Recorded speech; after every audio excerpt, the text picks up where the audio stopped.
అదానీ గారి ఈ డీలు ఆంధ్ర రాష్ట్రంలో చేసుకున్న ఈ డీల్ వల్ల నష్టపోయేది ఆంధ్ర రాష్ట్రం. ఈ భారం పడబోయేది ఆంధ్ర రాష్ట్ర ప్రజల మీద.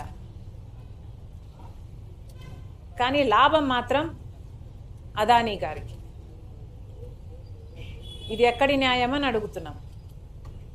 కేవలం అదానీ గారికి లాభం చేకూర్చడానికి చేసిన ఈ డీల్లో ఆంధ్ర రాష్ట్ర ప్రజలను తాకట్టు పెట్టడం జరిగింది.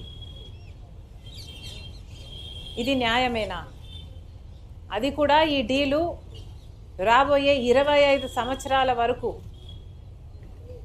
ఈ డీలు వర్తిస్తుంది అంటే ఈ తరమే కాదు, వచ్చే తరానికి కూడా తాకట్టు పెట్టినట్టు దీని అర్థం కాదా?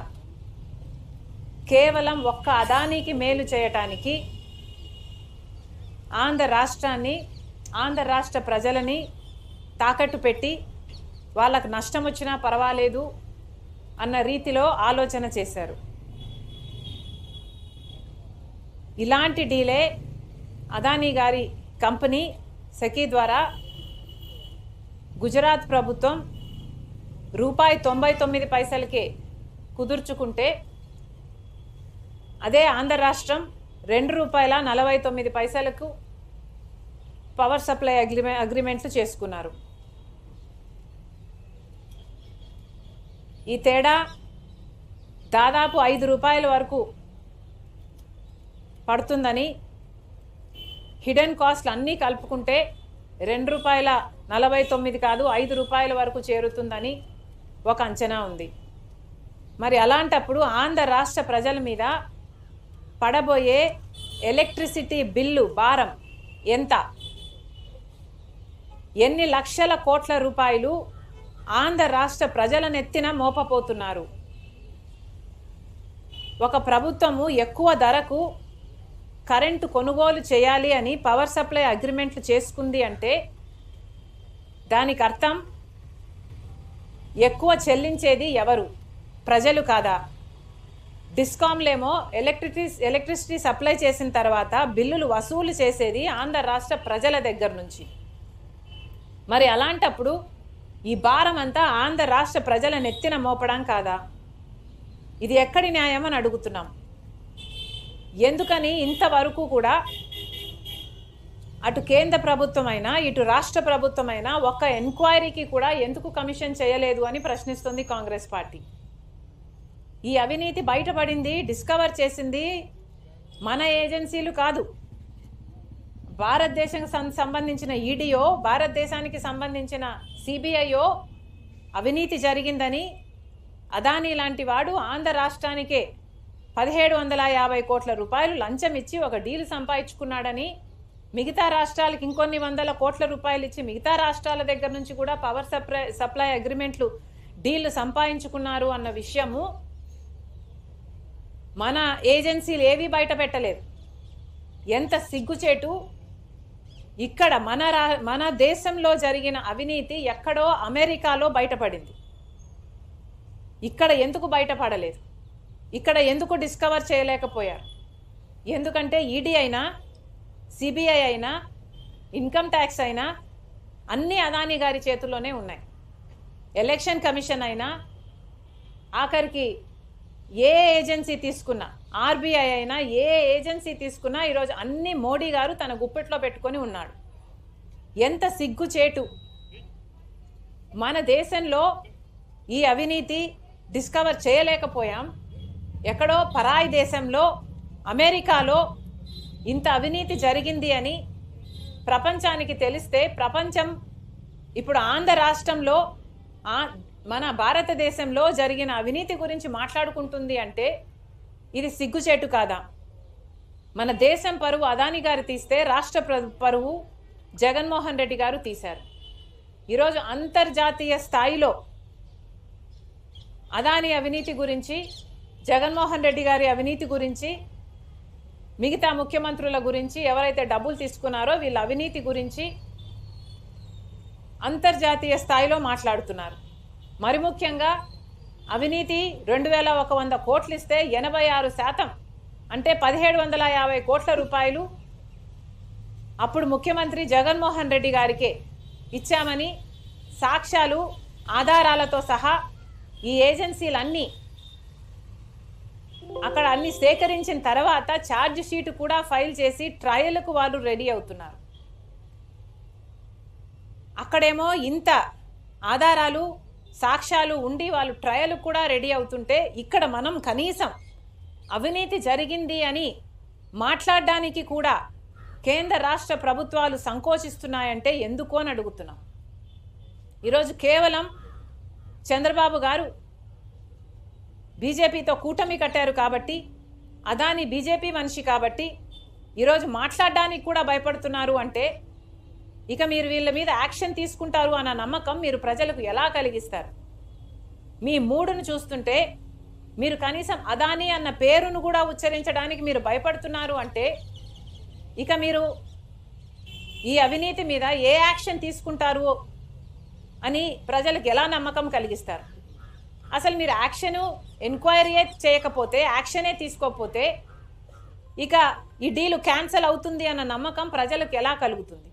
ఈ డీలు క్యాన్సిల్ అవ్వకపోతే ఈ డీల్లో నష్టపోయేది ఎవరండి? ప్రజలు కదా. ఈ బిల్లులు కట్టాల్సింది ప్రజలు కదా. ఇంత అత్యధికంగా అధిక రేటుకు కరెంటు కొంటాము అని జగన్మోహన్ రెడ్డి గారి ప్రభుత్వం సంతకాలు పెట్టి అది అదాని పవర్ దగ్గర నుంచి కొంటే ఈ అధిక మొత్తం చెల్లించాల్సింది ఆంధ్ర రాష్ట్ర ప్రజలు. మరి వాటి గురించి ఏం చేస్తున్నారు?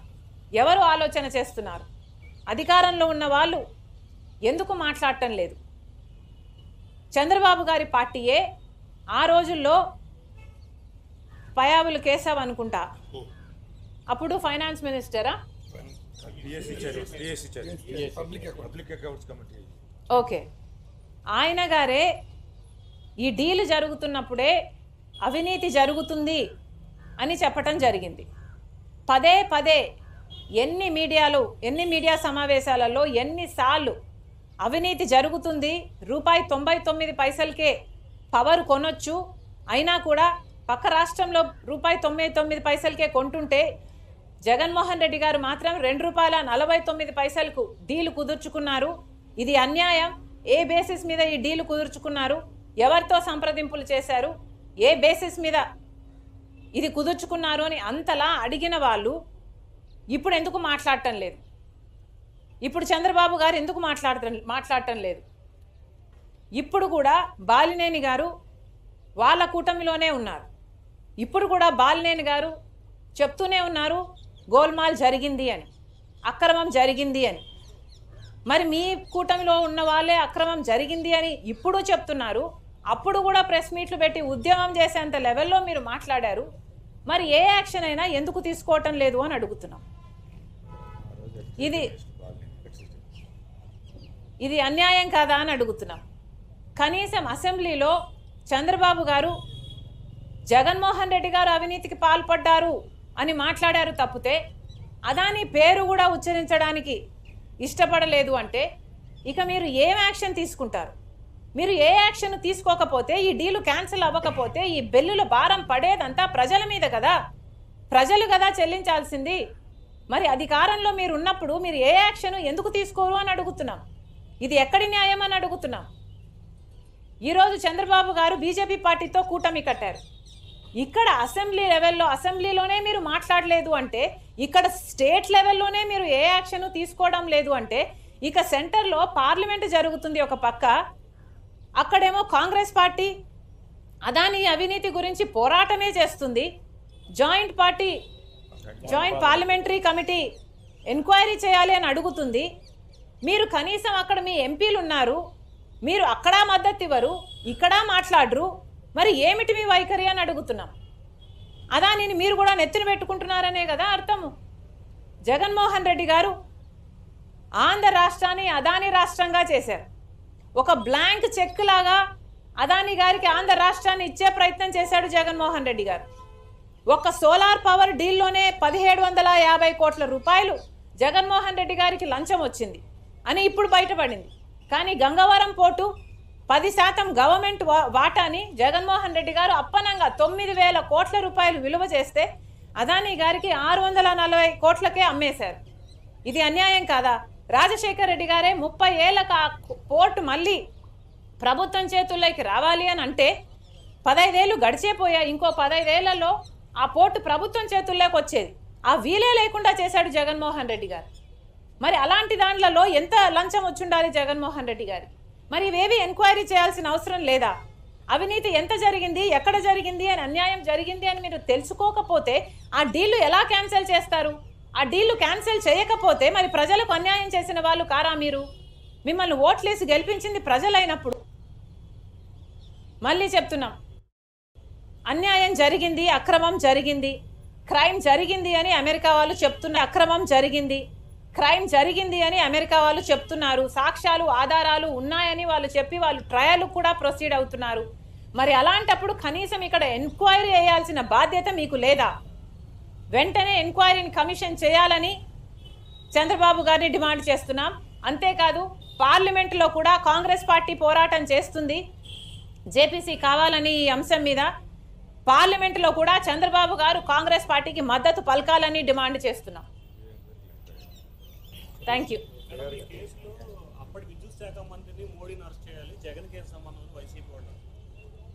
ఏంటమ్మా అమ్మా, వాళ్ళ పేపర్ల ప్రకారము, సాక్ష్యాలు ఆధారాలతో ప్రకారము జగన్మోహన్ రెడ్డి గారిని మోడీ గారు కలిశారు, ఫలాని తేదీ కలిశారు అని ఆధారాలు ఉన్నాయి వాళ్ళ దగ్గర. ఆ మరుసటి రోజు జగన్మోహన్ రెడ్డి గారికి ఇన్సెంటివ్స్ అంటే తెలుగులో ప్రోత్సాహకాలు అంటారా, అవి కూడా మాట్లాడుకోవడం జరిగింది అని చెప్పారు. ఆ తర్వాత ఆగమేఘాల మీద కొన్ని గంటల్లోనే ఫైల్ మూవ్ అయిపోయి ఆమోదం ముద్ర కూడా పడిపోయిందని, క్యాబినెట్లో అప్రూవ్ కూడా అయిపోయిందని ఆధారాలు ఉన్నాయని చెప్తున్నారు. మరి ఇంత జరిగినప్పుడు అసలు ఏ బేసిస్ మీద మీరు అప్రూవ్ చేశారండి? పక్క రాష్ట్రం మీద ₹99 పవర్ కొంటుంటే మన రాష్ట్రంలో ₹2.49 మీరు సంతకాలు పెట్టారు అంటే మన రాష్ట్రానికి నష్టం జరుగుతుంది, మన ప్రజలకు నష్టం జరుగుతుంది అని తెలిసినా కూడా మీరు సంతకాలు పెట్టారంటే ఎందుకు పెట్టారు? మీ లంచాల కోసమే పెట్టారు కదా. మరి మీరే నిర్దోషులు అని మీరు అనుకుంటే మీరే ఎంక్వైరీని అడగండి. ఎందుకు జగన్మోహన్ రెడ్డి గారు వచ్చి మాట్లాడడం లేదు? ఏ దాని మీద జగన్మోహన్ రెడ్డి గారు వచ్చి మాట్లాడరు? జగన్మోహన్ రెడ్డి గారు సమాధానం చెప్పాల్సిన అవసరం లేదా? నేనేం తీసుకోలేదు, నా బిడ్డల మీద ప్రమాణం చేస్తున్నాను, నేను ఒక్క పైసా కూడా తీసుకోలేదు అదాని దగ్గర అని ఎందుకు ప్రమాణం చేసి చెప్పడం లేదు జగన్మోహన్ రెడ్డి గారు? ఇవన్నీ జగన్మోహన్ రెడ్డి గారు మాట్లాడాలి కదా. ఊరికే చెప్తే సరిపోదు. సెక్కితో డిపార్ట్మెంట్ అగ్రిమెంట్ చేసుకుంది అంటే ఎట్లా సరిపోతుందండి? అవతల వాళ్ళ ఆధారాలు ఉన్నాయి అని వాళ్ళు చెప్తున్నప్పుడు కనీసం ఎంక్వైరీ అన్నా జరగాలి కదా అని అడుగుతున్నాం. ఈరోజు జగన్మోహన్ రెడ్డి గారు ఎంత కంఫర్టబుల్గా ప్లేస్ అయ్యారో చూడండి. కేవలం ఇది అదానీ కాదు, ఇంకొకటి ఎవడైనా ఉండుంటే ఈ పాటికి ఎంక్వైరీ పడిపోయేది, ఈ పాటికి డీలు క్యాన్సిల్ అయిపోయేది, అన్నీ జరిగిపోయాయి. కానీ అదానీ బీజేపీ మనిషి కాబట్టి చంద్రబాబు గారు కనీసం పేరు కూడా ఉచ్చరించడం లేదు. అప్పుడు పవన్ కళ్యాణ్ గారు కూడా మాట్లాడారు, డీలు జరుగుతున్నప్పుడు ఇది అన్యాయం జరుగుతుంది అని. మరి అలాంటప్పుడు ఇప్పుడు అన్యాయం జరిగింది అని తెలిసినప్పుడు, సాక్ష్యాలు ఆధారాలు ఉన్నప్పుడు మీ దగ్గర, మరి ఇప్పుడైనా ఎంక్వైరీ వేయాల్సిన అవసరం లేదా మీకు? ప్రజలు ఇచ్చిన అధికారం కదా, మరి వాళ్ళకి అన్యాయం జరుగుతుంటే మీరు ఎలా ఊరుకున్నారు అని ప్రశ్నిస్తున్నాం. థ్యాంక్ యూ అమ్మా. Thank you. ఓకే, అందరికీ నమస్కారం. ఈరోజు కాంగ్రెస్ పార్టీ తరపున మేమందరము గవర్నర్ గారిని కలిసి ఇటీవల బయటపడ్డ అదానీ గ్రీన్ గారి సోలార్ పవర్ డీల్లో జరిగిన అవినీతి గురించి గవర్నర్ గారికి చెప్పడం జరిగింది. ఈ డీల్ వల్ల ఆంధ్ర రాష్ట్రానికి కూడా నష్టం జరుగుతుంది అని చెప్పడం జరిగింది. కాబట్టి ఈ డీల్ని స్క్రాప్ చేయాలని అడిగాము. దీని మీద ఎంక్వైరీ జరగాలని అడగడం జరిగింది. ముఖ్యమైన విషయం ఏమిటి అంటే